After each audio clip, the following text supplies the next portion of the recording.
Malapit nang subukan ni Godzilla ang isang bagay na posibleng pinakamalaking hamon niya, isang misyon na maaring magtulak sa kanya sa landas ng pagsakop sa mundo sa susunod na siglo. Gusto mong malaman kung bakit kaya tumutok ka lang? Kamusta kayong lahat? Si Jacob ito, may dala na namang kaswal na Atomic News Update. Ilang linggo na rin mula nang lumabas ang balitang ito, kaya hindi ko na ito ituturing na breaking update. Pero parang mali na hindi ko ibahagi sa inyo ang sobrang laking Godzilla update na ito na sa unang tingin, maaaring ito na ang pinakamahalagang hakbang para kay Godzilla.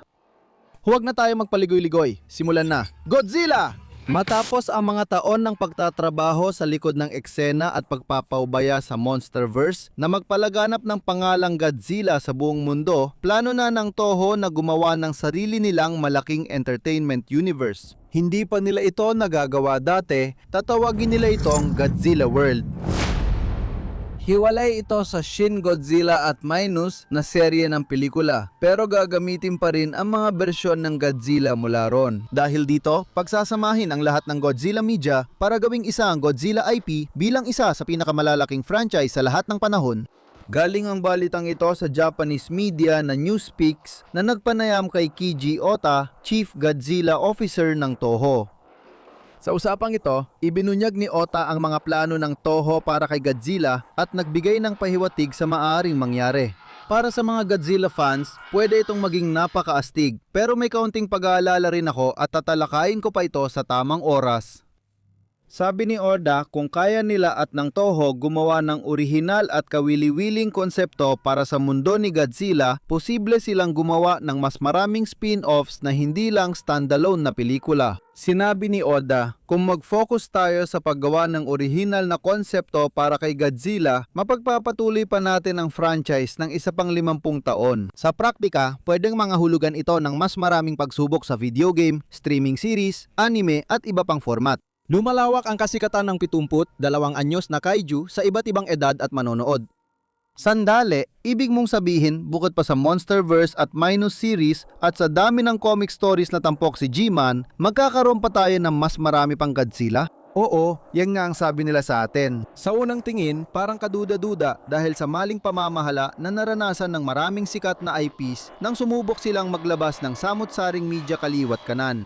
Pero sinabi ni Oda na okay lang daw sa kanya na magkaroon ng iba't ibang bersyon ng Godzilla ng sabay-sabay na iba't ibang tao ang namamahala. Naniniwala siyang mahalaga ito para mapahaba ang buhay ng Godzilla bilang IP at mapalawak ang abot nito lampas sa takilya at sinehan. Maging isang tatak na tunay na kayang iangkop sa anumang kwento para sa kahit anong audience at kahit kailan. Gaya ng pag-evolve at pag-adapt ni Godzilla sa hamon, nais din nilang maging malakas ang tatak ng Godzilla basta nauunawaan nila ang mga posibleng negatibong epekto ng ganitong malaking layunin. Mukhang talagang tinatangka ng Toho na itama ang isa sa pinakamalaking pagkukulang sa kasaysayan ng Godzilla cinema ayon sa marami, pati na rin ako. Para sa isang prangkisa na umabot ng 72 taon at hindi talaga nakabuo ng isang tunay na cinematic universe na magkakaugnay at parang pagpapatuloy ng mas malawak na kwento ni Godzilla, masasabi mong isang himala ito kung iisipin mo. Palagi kong naramdaman ng kakulangan ng maayos na universe at world building ay nakasama sa reputasyon ni Godzilla sa labas ng fanbase niya at naging mas mahirap palakihin ng brand sa kasikatan at pinansyal na aspeto.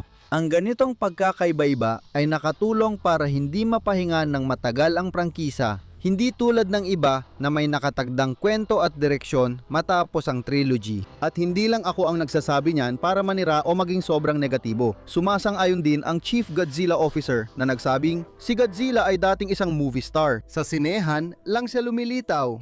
Bagamat nakakakuha siya ng maraming tao tuwing may bagong palabas, limitado lang ang kasiglahan na ito sa bawat pelikula at hindi ito nagiging tuloy-tuloy na kita. Ibig sabihin nito, kapag nawala na ang kasikatan ng kasalukuyang pelikula ni Godzilla, pati ang buong tatak ay kukupas din. At paulit-ulit itong nangyari, kaya nagkaroon ng maraming iba't ibang panibagong bersyon ng tata sa iba't ibang panahon sa loob ng mga dekada. Kung mas naging tuloy-tuloy lang ang dedikasyon sa pagpapalago ng universo ni Godzilla, hindi lang sa takilya, baka hindi na inabot ng 70 taon bago manalo ng Oscar at maging malaking bahagi ng pandaigdigang pop culture ang prangkisa. Sa halos 75 taon, naging astig na outcast si Godzilla. Kaya marami ang humahanga at tumitingala sa kanya at sumikat siya bilang karakter. Pero ang kanyang prangkisa, ang prangkisa ni Godzilla, ay hindi talaga tinanggap bilang kabilang sa mga nangunggunang IPs para sa maraming tao sa labas ng fandom. At mukhang talagang nag-e-enjoy at nagpapasalamat sina Ota at Toho sa tagumpay ng Monsterverse dahil dito. Ayon sa kanila, na-inspire silang gawin ang malaking hakbang nang makita kung paano tatanggapin si Godzilla kapag inmodernisa at binigyan ng mas malalim na kwento. Nagbigay pa sila ng respeto sa bersyon ng Hollywood ng hari. Nagpapasalamat ako kay Gareth Edwards, direktor ng Godzilla 2014 dahil naunawaan ko kung gaano kalalim ang pagmamahal ng tao kay Godzilla sa mundo. Pinag-ugnay nila ang mga pelikula ni Godzilla sa halip na ito ring na magkakahiwalay. Gumagawa sila ng mga pelikulang ito na may konsepto ng pagtatayo ng isang prangkisa sa loob ng isang malawak na universo. Tulad ng shared universe ng Marvel, humanga ako sa kakayahan nilang magdisenyo ng ganong mundo. Kahit anong Monsterverse na pelikula ang piliin mong paborito, mukhang masaya ang Toho sa lahat ng mga iyon at puno ng respeto para sa universong iyon. Ngayon, nais na rin ng Toho na lumikha ng totoong IP universe na may magkakaugnay na pelikula, palabas, video games, libro, amusement park rides, mga tindahan ng merchandise, at iba pang anya ng libangan.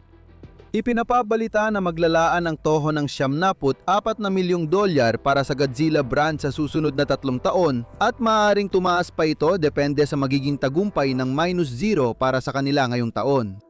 Hindi tulad ng Monsterverse na gumagastos ng daan-daang milyong dolyar sa pelikula, napino na ng Toho ang paggawa ng low-budget na kaiju films matapos ang Godzilla -1.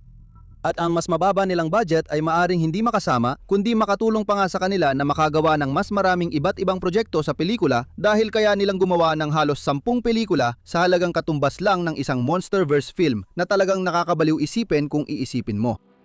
Ibig sabihin nito, posible tayong makakita ng mga pelikula tungkol kina Rodan, Mothra at iba pang klasikong kaiju. Alam kong matagal ninyong hinihiling ang solo films ng ibang halimaw. Sabi ni Toho at Oda, may 10 taong plano na sila para kay Godzilla, lampas pa sa susunod na 3 taon. At may kutob ako na matagal na talaga nilang gustong gawin ito. Nagtapos si Oda sa isang nakakatuwang pahayag na nagsasabing, gusto kong gawing isang IP ito na magpapatuloy pa ng 50 o 100 taon pa. Kami ni Al, kahit 80 anyos na, gagawa pa rin ng Godzilla videos para sa inyo at ayos lang sa akin. Bukod sa biro, kung mapapalakas ng Toho ang Godzilla IP sa bagong cinematic universe at iba pa nilang plano, nagpapalalim ito ng koneksyon sa mga tagahanga sa buong mundo at lumilika ng tunay na fandom na komunidad. Katulad ng ibang mainstream IPs, ito na siguro ang pinakamalaking pagkakataon nila mula noong unang Godzilla movie, Rock the World. Godzilla World, tara na, gawa na kayo ng fighting game. Grabe!